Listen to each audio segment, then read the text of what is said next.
In case you missed it, here's a Sports Animal Rewind. Why don't we talk some SEC football, some college football, and BCS? No one better to bring in than ESPN college football analyst Brad Edwards, who joins us here on the new Sentinel Sports page. Hey, Brad, Vince, and John here in Knoxville. How you doing, Brad? Doing well. I'm in Columbus, Ohio. It's a little bit chilly. Was enjoying the football weather of the last few weeks, and now we're starting to get a little bit too cold for me. Yeah, tell us about it. It's in the 30s here in Knoxville as well. I want to get, just before we start talking about some BCS, I want to get your thoughts on Tennessee's upset of South Carolina last week. What did you make of it? How much of an impact do you think that can make for Butch Jones and the program moving forward?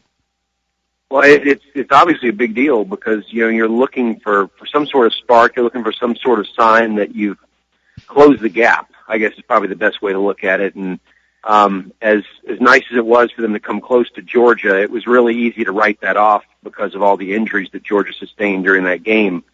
But with South Carolina, I mean, sure they lost Connor Shaw at some point, but it was a game that looked like South Carolina kind of had under control, and for Tennessee to be able to come back the way that they did and to pull that one out, I thought it was a great step. And you got to keep it in context of the way that they looked at Oregon, even the way they looked in the swamp, and for them to be able to to beat a team that really for the most part was at full strength, that had a ranking that South Carolina had. That's a big step forward as far as not only gaining confidence for this year's team, but being able to convince recruits that we're not all that far away from being able to compete with teams like this on a regular basis. Brad, I really didn't think I'd be talking about Missouri and the BCS at this time. You're not alone. But it's interesting. I heard what you said about Oregon, and it's obviously if the Ducks keep winning, their schedule gives them quite an upside compared to Florida State, for example. But Missouri's does too. When you think about it, they've got Texas A&M, and they play South Carolina this weekend. So I wonder if Missouri wins out in the regular season, do you think it would pass Florida State too?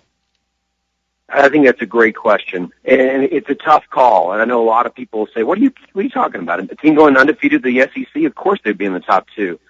There's a part of this whole equation that involves a eye test, and with the voters. Schedule strength isn't so much as big of a factor as how you look. Which team looks better, and I think right now with the top three teams, with Alabama and Florida State and Oregon, it's really tough to differentiate between those because they all pretty much dominate every week out. They take control in the first quarter and they never let up. But with some other teams, I think that's one of the ways that Ohio State is lacking and why they're back there in fourth is because they don't control the game from start to finish. And Missouri is another team that falls in that category. And so as much as you might think that they're going to, get credit for having run the table in the SEC if they're able to do it, certainly they would in the computers. And I think that the computers would have them ranked number 2 at the absolute worst, maybe number 1, if they're able to do that. But the question is, are the voters going to buy into this idea that either they're better than, all but one of those other teams, or at the very least, do they deserve it more than those other teams? And I have a hard time seeing them moving past Oregon. I think the question is, if they do run the table, would voters convince themselves that they deserve to be ranked ahead of Florida State? And there are other factors at work there. Does Florida State continue to dominate? And if so, if Missouri's just, getting by 7 points here, 3 points here, maybe 10 points, is that enough? Like, does the power of the SEC in the last 7 years end up being the trump card for them, or does it matter? Does it matter who they play in the SEC championship games? Yeah, I'm kind of the opinion that if they were to beat an undefeated Alabama to win it all, or to win all the SEC, that would be the icing on the cake. But let's say Auburn would upset Alabama and Auburn wins the West. Would beating Auburn to win the SEC be enough to, have voters put them over FSU? I don't know. I think there's a legitimate question there, even though to some it would be a slam dunk. Well, I'm a bit provincial about this, Brad, being in the SEC. that Missouri would go to number one if Auburn beat Alabama and it beat Auburn because of its strength of schedule. But there's some other teams out there, not many, but who come to mind when we talk about this. What about Baylor? Baylor's got its toughest games are all coming up now. Yeah. And if it runs the table, you talk about passing the eye test. You watch that offense just rolling down the field. That's a team that really intrigues me as to how high it could go in the poll. Yeah, I think what hurts Baylor is that, first of all, they played nobody out of conference. They have a weak non-conference schedule, and there's not another great team in their conference. They're not going to have, we thought at one point they might have a showdown of undefeated teams with Oklahoma on November 7th, but Oklahoma's lost to Texas. I mean, it was just one loss, but it was a bad loss. And so I don't think there's the same respect level for Oklahoma as there might have been a few weeks earlier. And so, Baylor can pile up a bunch of good wins, but I think in order for the voters to have a completely different perception of them, they're going to have to win those games impressively. When they play Oklahoma, when they play Oklahoma State, Texas Tech is obviously going to have I don't know if they'll still be undefeated, but they'll have a good record when Baylor plays them. And then they finish the season with Texas. And so, when they have opportunities to play other teams ranked in the top 20, can they do more than just beat them? Can they, they're not going to keep putting up 70 points a game, but can they win some of these games like, 55-14 or somewhere in that range? And if they can really, put a big number up on some of these teams, then maybe, that could influence the voters, but I can't see Baylor, getting in that discussion, with Alabama and Oregon and Florida State. I think if anything, them looking really good would give them a chance to maybe climb over Ohio State if the Buckeyes are still unbeaten and they continue to, play games that are kind of tight into the fourth quarter in the Big Ten. ESPN college football analyst Brad Edwards joining us here on the News Sentinel sports page. Vince Ferrara and John Adams. Brad, you've talked about this a little bit and how the human element, how they have a big part in this, and then their preconceived notion of teams, how that really does factor and how that works in with Alabama. Is there a scenario where an Oregon perhaps could, if Alabama isn't impressive in some of these wins, but they get them, that someone could hop Alabama or they could drop back, or are they pretty much entrenched in that spot?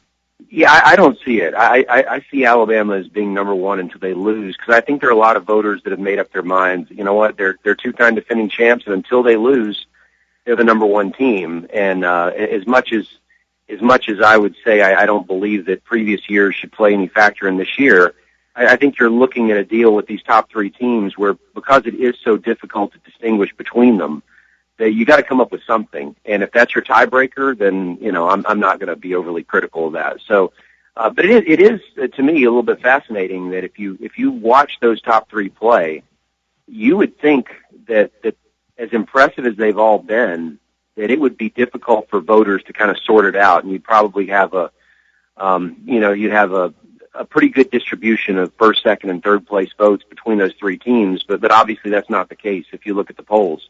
Alabama is almost everybody's number one, and then Oregon is almost everybody's number two. And then even if you look at the coaches poll, you can see some evidence that Ohio State's probably ranked ahead of Florida State on a few ballots there. But FSU, for the most part, coming in at number three. And I think not only is Alabama getting that credit for being two-time defending national champ, but that Oregon is getting credit for having been more consistent than Florida State in the last few years. And I think the voters feel like they know what they have with Oregon, and I think they're still a little bit unsure about Florida State and whether they're going to, revert back to their selves of previous years and start, playing close games and getting upset scares, or maybe being upset by somebody like an NC State as they've done in the past. Brad, I'm sure you realize we've been in this situation a number of times where it looks as though we're going to have all these unbeaten teams at the end of the season. All these teams look so formidable. But until the Florida State game, Clemson was one of those teams that people were talking about as could run the table, and it just got hammered by Florida State. And you bring up about Florida State. I wouldn't be surprised if Florida State stumbled somewhere and lost a game, just based on its track record. Also, even when I look at Oregon, as dominant as Oregon has been, it's got some really difficult games. And I'm so impressed with Oregon State right now, the way it's playing. So I think we're sitting here now, and it looks like so many of these teams will be unbeaten, where, in fact, they may end up where there are not that many unbeatens. Yeah, you're right. This time every year, it's always the same thing, which is everyone looks at the first BCS standings, and they say, oh, what if everybody goes undefeated? What are we going to do? And it never happens. In fact, in the 15 previous years of the BCS, there's only been one time that the teams that were ranked 1 and 2 in the first standings have both won out. And that was 2005 with Texas and USC, or USC and Texas, other order, at 1 and 2.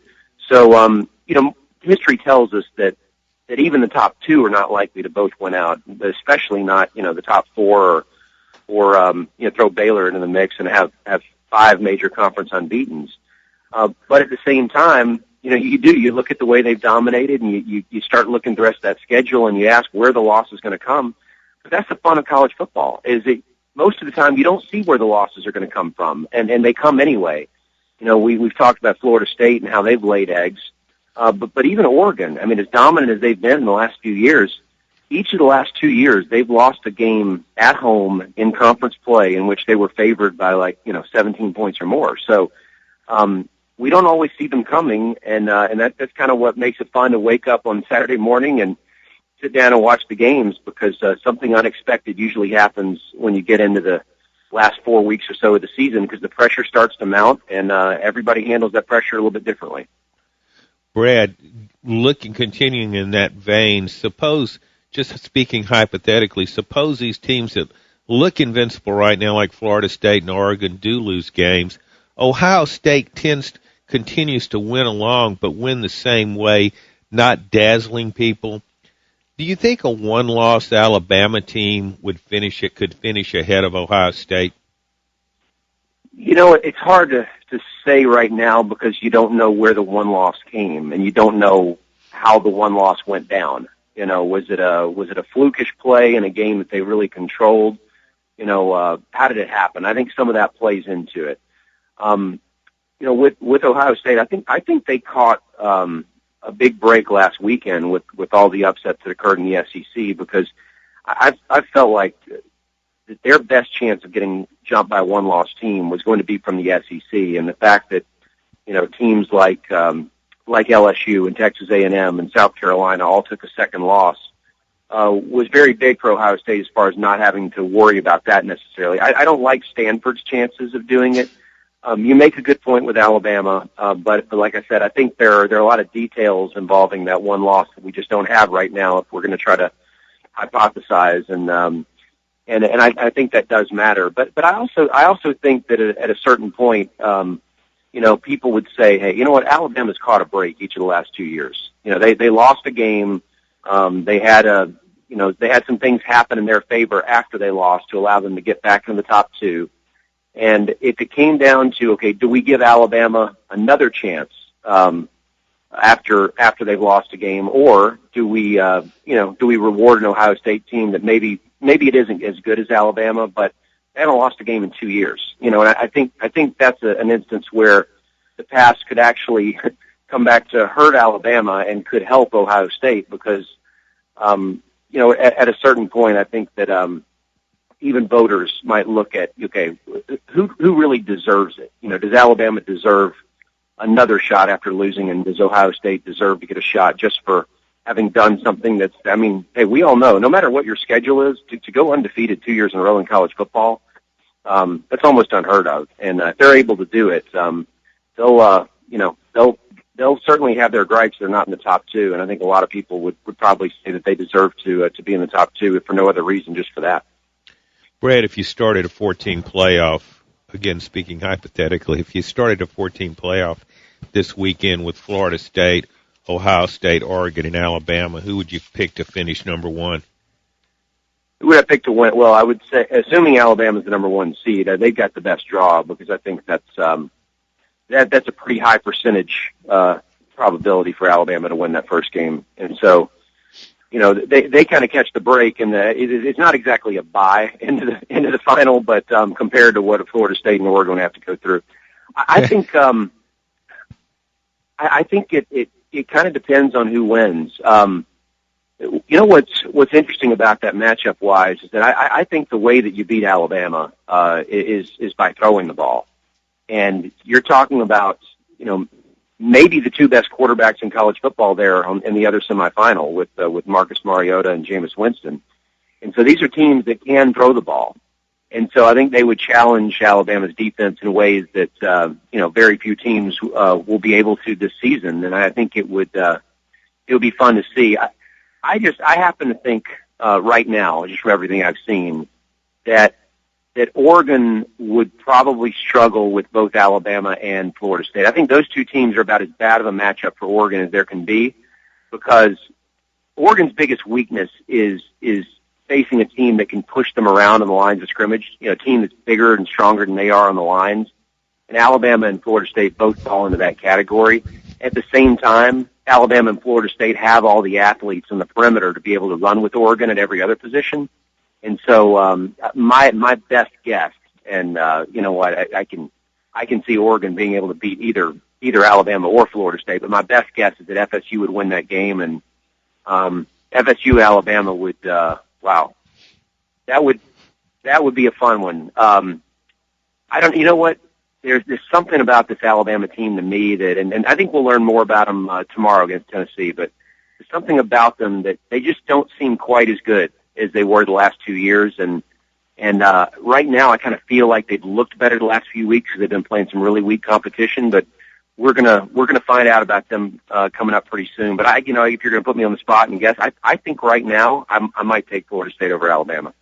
Brad Edwards from ESPN joining us. Brad, last thing, really appreciate your time. You alluded to it. The way to beat Alabama would be throw the football, and you said we'd learn more about this Alabama team against Tennessee tomorrow. What do you think of the game? And if you're Tennessee, what do you attempt to do in both an offensive game plan and defensive game plan to have a shot in that game? Well, yeah, when I said that, I really meant it more in the way of I think Tennessee is a better team than the ones that Alabama's been facing in the last few weeks. Mm-hmm. Not so much that Tennessee's equipped to go out there and sling it around for 300 yards. Right. I would. This Tennessee team is not as built to be able to throw the ball as last year's team was, and so I don't know that they match up all that well with Alabama, but physically they're better. I mean, on the offensive and defensive line, they're better equipped to hang in there for a few quarters than certainly the teams that Alabama's played in the last month or so. What do you do? I mean, you have to try to establish the run. You can't completely give up on it like Notre Dame did from the opening kickoff in the national championship game last year.